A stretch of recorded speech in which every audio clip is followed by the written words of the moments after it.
대림절 넷째 주를 맞아 예수님의 어린 시절을 묵상해 보고자 합니다. 예수님의 어린 시절은 누가복음 이외에는 안 나옵니다. 이 누가복음조차도 또 예수님의 어린 시절은 짧습니다. 짧음에도 불구하고 누가복음의 이 기록은 중요합니다. 왜냐하면 예수님의 어린 시절 얘기가 없으면 엉뚱한 주장이 넘치기 때문입니다. 예를 들어서 예수는 영으로만 존재한다, 예수는 하늘에서 뚝 떨어졌다, 이런 주장을 할 수가 있는 겁니다. 우리는 알죠. 인간은 모두 엄마 뱃속에서 울면서 태어나 똥오줌 싸는 유아기를 지납니다. 또 사춘기라는 성장통도 겪습니다. 예수님도 당연히 이런 과정을 지나서 공생애를 시작하셨습니다. 그래서 이 예수의 성장 이야기, 예수의 어린 시절 이야기는 1. 인성과 신성을 인정하는 중요한 근거가 되고 2. 성경적 자녀 교육이 무엇인지 알 수 있는 통로가 됩니다. 오늘 대림절 넷째 주 예수의 이 어린 시절 성장 이야기를 통해서 저는 성경적인 자녀 교육이 무엇인지 여러분과 함께 나누고자 합니다. 누가복음은 예수님의 어린 시절을 크게 둘로 나누고 있습니다. 하나는 태어나서 12살까지, 또 하나는 12살 이후부터의 공생애 전까지의 삶입니다. 재미있는 것은 태어나서 12살까지의 이 자녀 교육 방법과 12살 이후의 자녀 교육 방법이 다릅니다. 자, 먼저 태어나서 12살까지 자녀 교육 보겠습니다. 40절입니다. 40절 같이 읽어봅시다. 시작. 아기가 자라며 강하여지고 지혜가 충만하며 하나님의 은혜가 그의 위에 있더라. 아멘. 이 한 구절 안에 태어나서 12살까지의 자녀교육 방법이 다 나옵니다. 세 가지입니다. 세 가지. 첫 번째, 아기가 자라며 강하여진다는 것이에요. 이 문장은 아기일 때 어떤 부분이 성장해야 한다는 거예요. 이것이 중요하다는 것입니다. 무엇일까요, 여러분? 아기일 때 가장 먼저 성장해야 할 곳은 몸입니다. 몸이에요. 아기일 때는 몸의 성장이 중요합니다. 이때 중요한 또 교육적 접근이 있죠. 놀이입니다. 놀이. 아기일 때는 잘 놀아야 합니다. 아이들은요, 놀면서 이 신체가 발달하는 겁니다. 놀면서 근육도 생기고, 놀면서 뼈도 단단해지고, 놀면서 뇌가 자라는 것입니다. 그러므로 아기일 때는 잘 노는 것이 중요합니다. 잘 노는 아이가 건강한 아이예요. 근데 이게 부모가 좀 미리 앞서서 너무 에너지가 넘치면 내 아이는 산만한 아이인가? 이렇게 규정하는데 좀 그렇게 안 했으면 좋겠습니다. 에너지가 넘치는 것은 건강하다는 거예요. 잘 노는 것은 건강한 아이다. 성경은 그렇게 말하고 있는 것입니다. 자, 12살 때까지는 이 몸이 잘 자라야 한다는 것을 성경은 말하고 있습니다. 자, 두 번째, 지혜가 충만해야 합니다. 아기에 있어서 지혜는 뭘까요? 처세술입니까?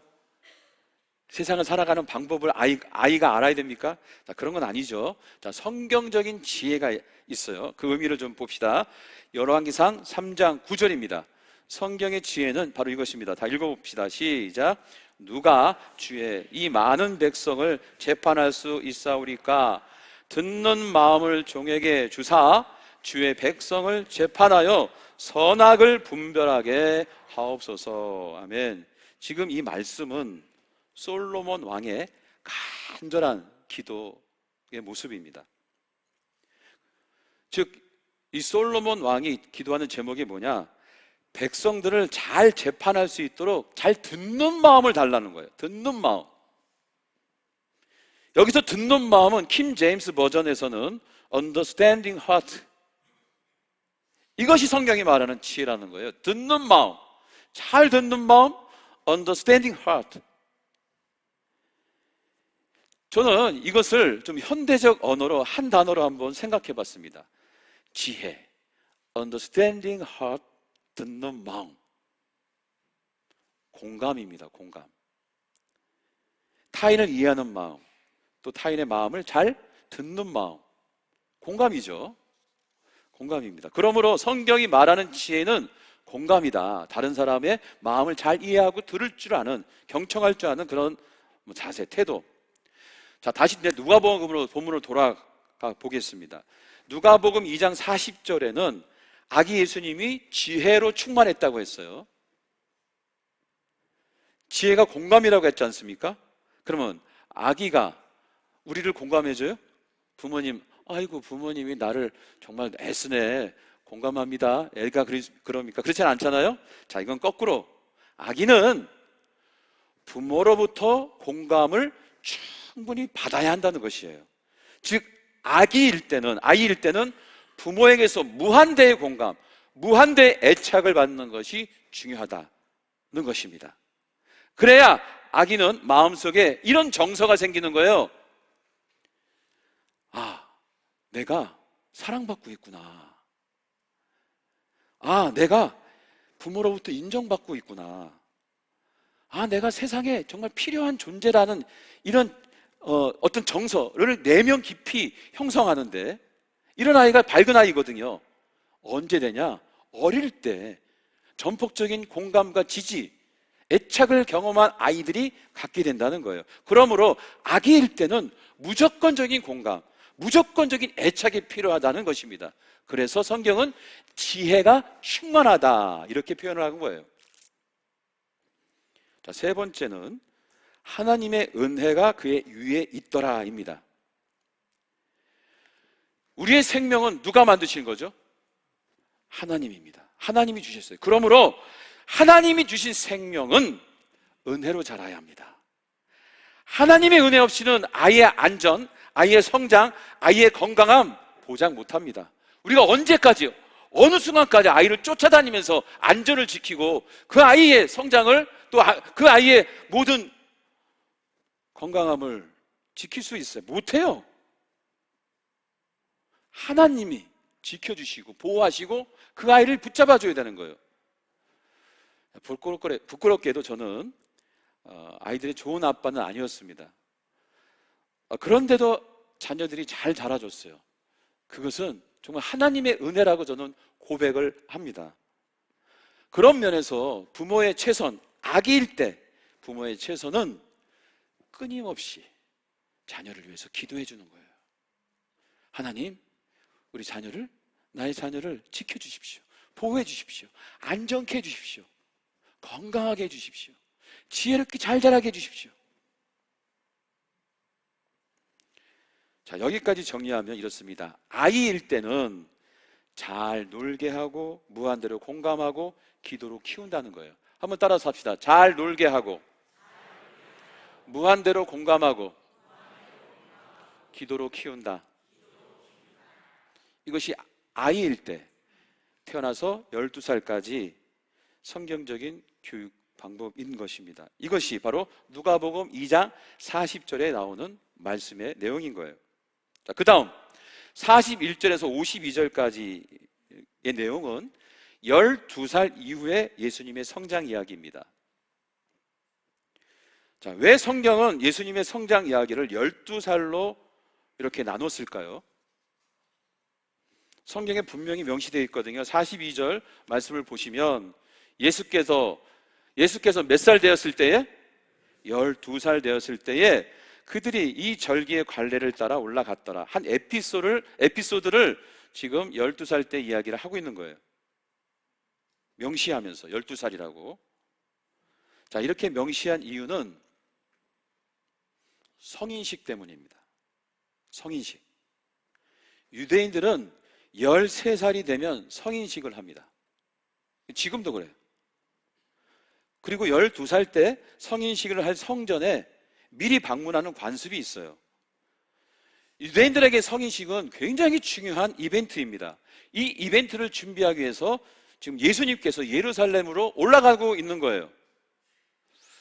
여러분 중에 어떤 분들은 여기 12살이면 너무 어린 거 아니야? 이런 생각을 하실 분이 있을 겁니다. 그러나 그건 우리 생각이고 2000년 전 이 성인은요 12살이면 충분했습니다. 왜냐하면 그 당시 평균 수명이 40세였어요.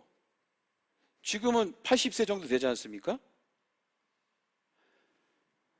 그리고 동정녀 마리아도요 13살에 예수를 출산했습니다. 13살에.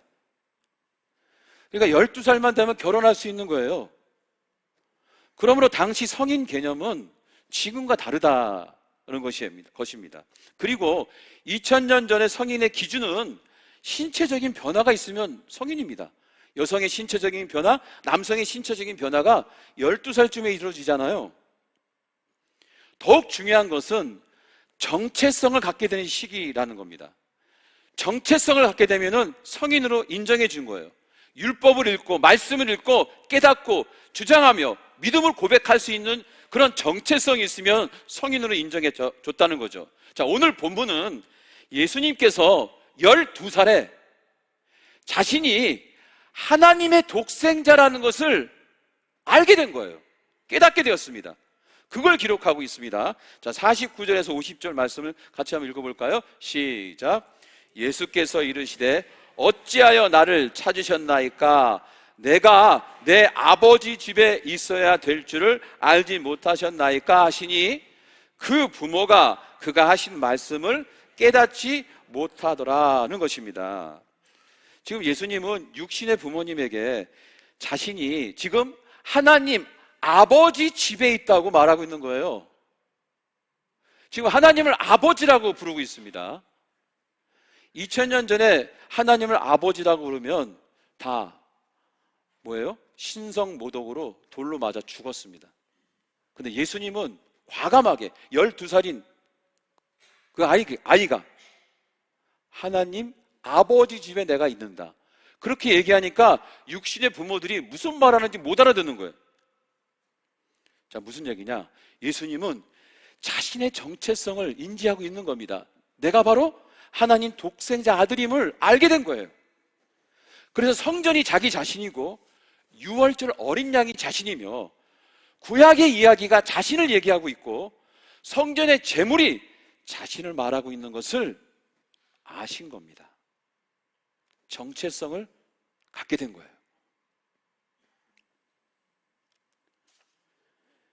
하나님의 독생자란 정체성을 갖게 된 이 12살 먹은 예수님이 구약을 막 해석하면서 율법학자들하고 대화를 나누는 거예요. 어른들하고. 그 율법학자들이 예수님 이야기를 듣고 깜짝 놀랍니다. 47절 같이 읽어봅시다. 47절 시작. 듣는 자가 다 그 지혜와 대답을 놀랍게 여기더라. 깜짝 놀라는 거예요. 이렇게 예수님께서 자신의 정체를 아셨다. 자, 그리고 나서 성경은 이 정체성을 갖춘 예수님이 어떻게 공생애까지 자랐는지, 성장했는지 이렇게 밝히고 있습니다. 52절입니다. 같이 읽어봅시다. 52절. 예수님이 정체성을 갖고 난 이후 12살 이후에 이렇게 성장했어요. 시작. 예수는 지혜와 키가 자라가며 하나님과 사람에게 더욱 사랑스러워 가시더라. 아멘. 자, 이 말씀이 정체성이 생긴 12살 이후의 예수님의 성장 이야기입니다. 이 말씀 보시면서 40절하고 좀 비슷한 것 같은데 라고 생각하시려고 하죠. 근데 아닙니다, 여러분. 성장에 있어서 다른 견해를 갖고 있는 거예요. 40절하고 이 52절은요. 자, 뭐가 다를까요, 여러분? 절 보면 뭐 압니까? 성경을 보셔야지. 자, 40절하고 52절 뭐가 다를까요? 자, 힌트. 자, 52절은 지혜와 키, 하나님과 사람 이렇게 대조하고 있습니다. 엔드로 대조를 하고 있어요. 힌트예요. 그래도 모르시겠죠? 자, 답을 말씀드립니다. 균형입니다. 밸런스예요, 밸런스. 예수님은 균형 있게 성장하셨습니다.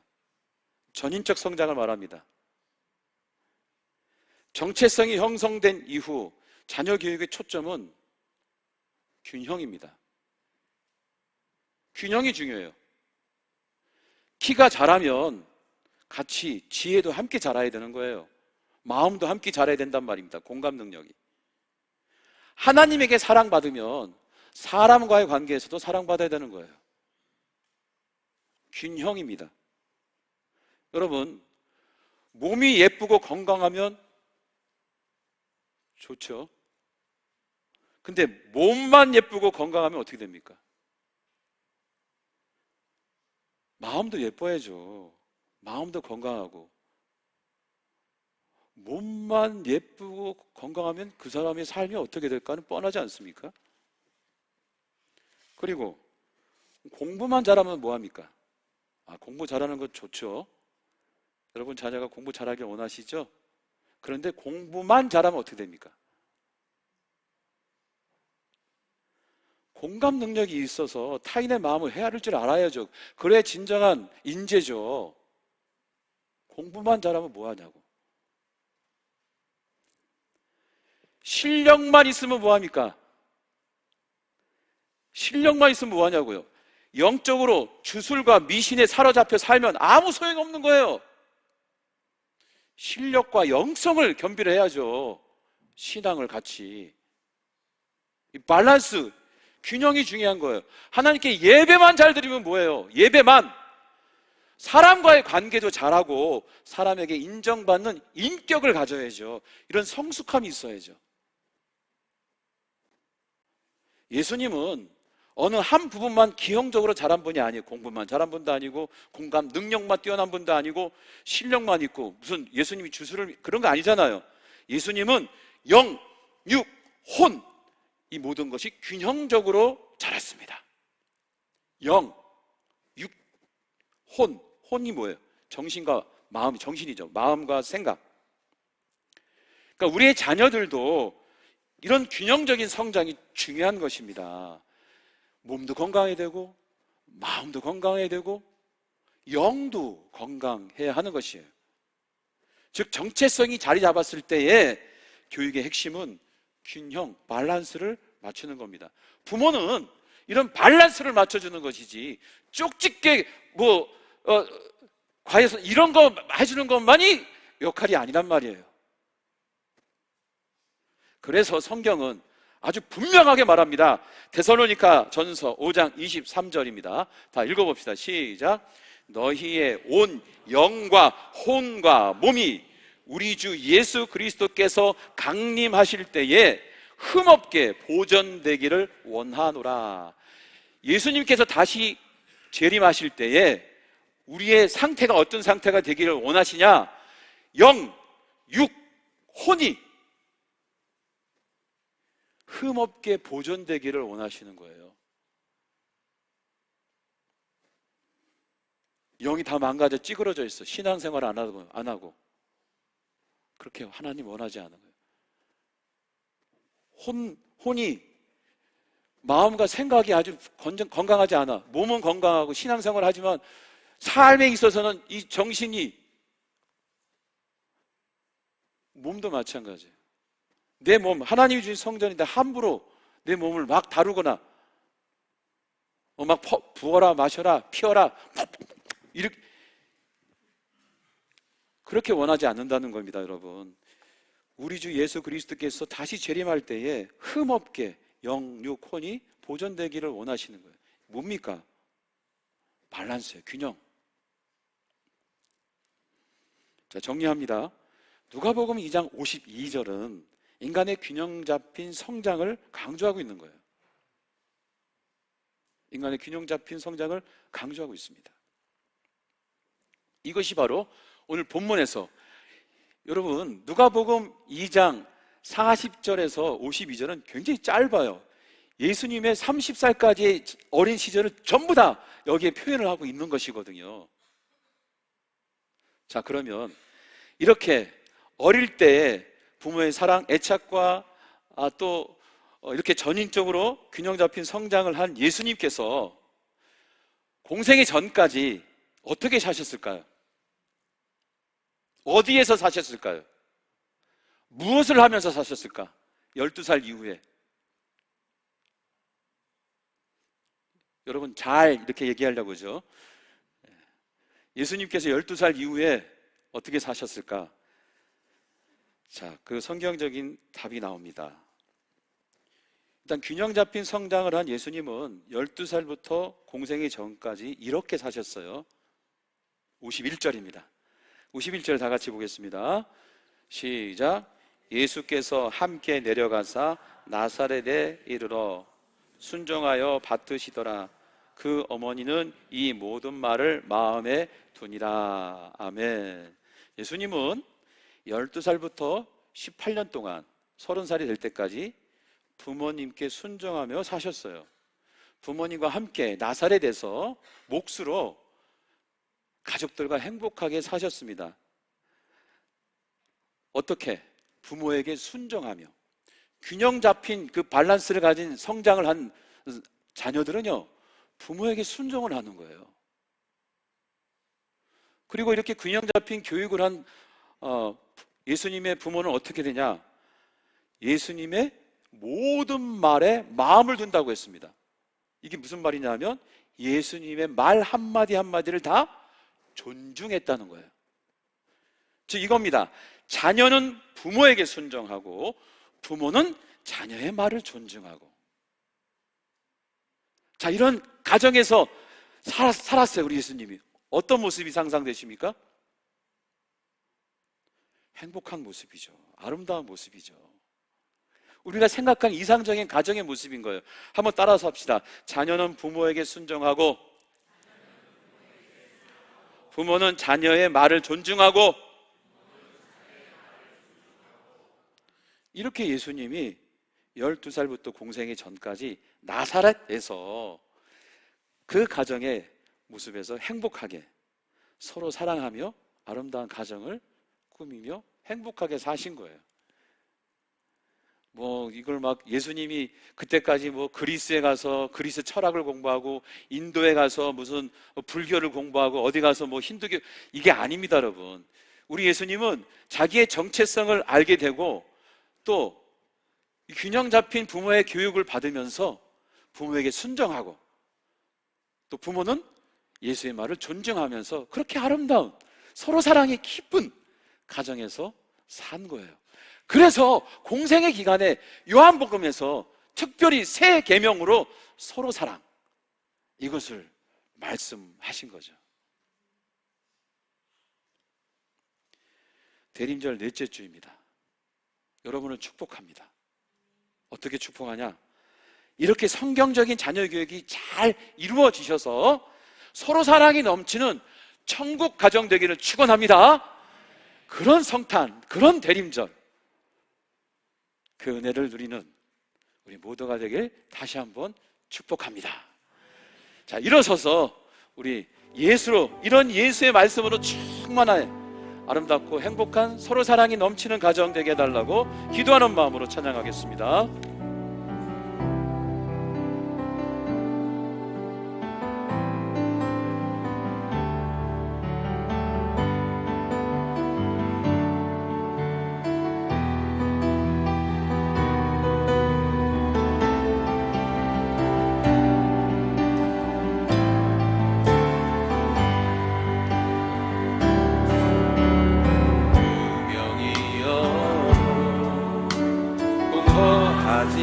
아는 것은 예수 안에 난 만족함이라.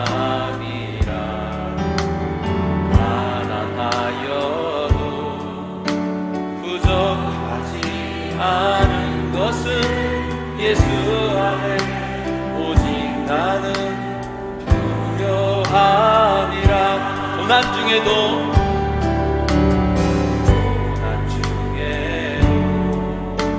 견뎌낼 수 있는 것은 주의 계획 있기 때문이라.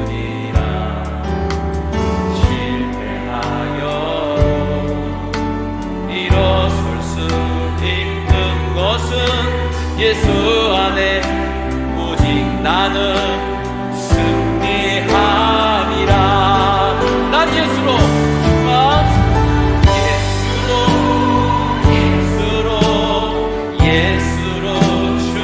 충만하네. 난 예수로 충만하네. 난 예수로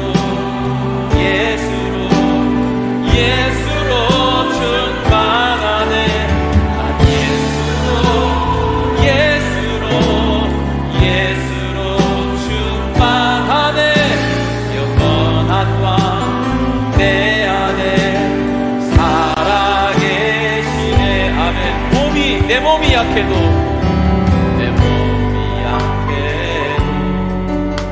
낙심하지 않은 것은 예수 안에 나 완전함이라. 화려한 세상 아는 것은 난 예수로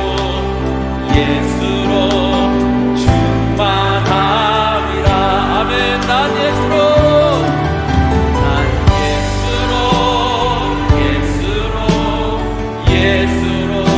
충만하네. 난 예수 겉들고 부럽지 않네. 난 예수로 충만하네.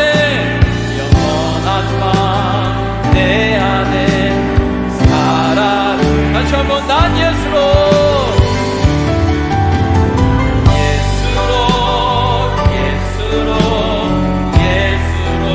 충만하네. 세상 모든 음파도 두렵지 않네. 난 예수로 충만하네. 영원한 밤 내 안에 살아계시네. 오늘 시간 특별히 자녀가 있는 분들 자녀들을 위해서 기도합시다. 하나님 지켜주시옵소서. 기도로 자녀는 섬기는 거예요. 기도로 자녀와 함께하는 겁니다. 자녀를 위해서 함께하고요, 또 자녀가 없는 분들은 부모님을 위해서 우리 마음 다해서 이 시간 기도합시다. 이렇게 서로 사랑이 이루어질 때 이것이 행복입니다. 이것이 충만입니다. 우리 함께 자녀와 부모님을 위해서 합심해서 한 마음으로 기도하겠습니다. 하나님 아버지, 하나님 이 시간 기도합니다. 사랑하는 자녀들을 위해서 기도합니다. 아버지 하나님, 그 자녀들을 지켜주시고 보호해 주시옵소서. 인도해 주시옵소서. 함께 해 주시옵소서. 주의 은혜와 주의 능력과 주의 그 놀라운 축복이 자녀들에게 흘러 넘칠 수 있도록 주여 역사하여 주시옵소서. 하나님, 주님께서 인도해 주시고 있습니다. 우리 모두를 도와주시옵소서. 우리 모두에게 함께 해 주시옵소서.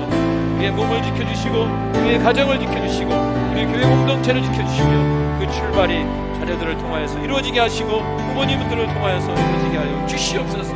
아버지 하나님 믿습니다. 주님 역사하여 주시옵소서. 함께하여 주시옵소서. 나사렛 예수 그리스도 이름으로 명하노니